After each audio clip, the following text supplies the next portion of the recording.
গত ৪ নভেম্বর বাংলাদেশ জাতীয়তাবাদী দল বিএনপিতে যোগদান করেন শহীদ মীর মুগ্ধের যমজ ভাই মীর মাহবুব রহমান স্নিগ্ধ। বিষয়টি সামাজিক যোগাযোগ মাধ্যমে বেশ আলোচনার জন্ম দেয়, পাশাপাশি সমালোচনাও কম হয়নি। কেন তিনি বিএনপির রাজনীতিতে যোগ দিয়েছেন তা নিয়ে আলোচনা কম হচ্ছে না। এবার মীর মাহবুবুর রহমান স্নিগ্ধ বিএনপিতে যোগ দেওয়ার কয়েকটি কারণ জানিয়েছেন। তিনি বলেন, বিএনপির রাজনৈতিক দর্শন এবং রাষ্ট্র মেরামতের ৩১ দফা রূপরেখার অনেক দিক আছে যেখানে তিনি সরাসরি কাজ করতে আগ্রহী।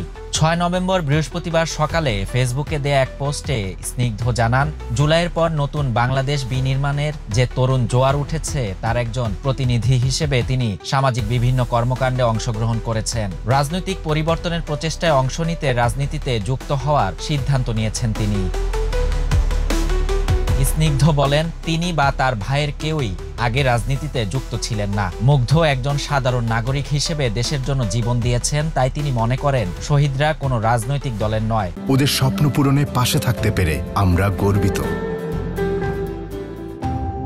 তারা দেশের সম্পদ। তিনি আরো বলেন, বর্তমান বাস্তবতায় একজন সাধারণ নাগরিক হিসেবে রাজনীতিতে অংশগ্রহণ করছেন এবং নিজ যোগ্যতায় এগোতে চান। অরাজনৈতিক প্ল্যাটফর্ম থেকে জুলাইকে প্রতিনিধিত্ব করার সুযোগ পাওয়ার পর এখন সময় এসেছে রাজনৈতিকভাবে তার প্রতিনিধিত্ব করার। স্নিগ্ধ বলেন, বিএনপির রাজনীতির সঙ্গে যুক্ত হয়ে জুলাইয়ের প্রতিনিধিত্ব করবেন এবং দলের তরুণদের মধ্যে সেতুবন্ধন তৈরি করবেন। সবশেষ তিনি উল্লেখ করেন, তিনি সব দায়িত্ব সততা ও নিষ্ঠার সঙ্গে পালন করছেন এবং যদি কারো কোনো অভিযোগ থাকে তা প্রমাণসহ গঠনমূলকভাবে উপস্থাপিত করার অনুরোধ জানান। শাহরিয়ার শাফাত, বাংলা নিউজ 24।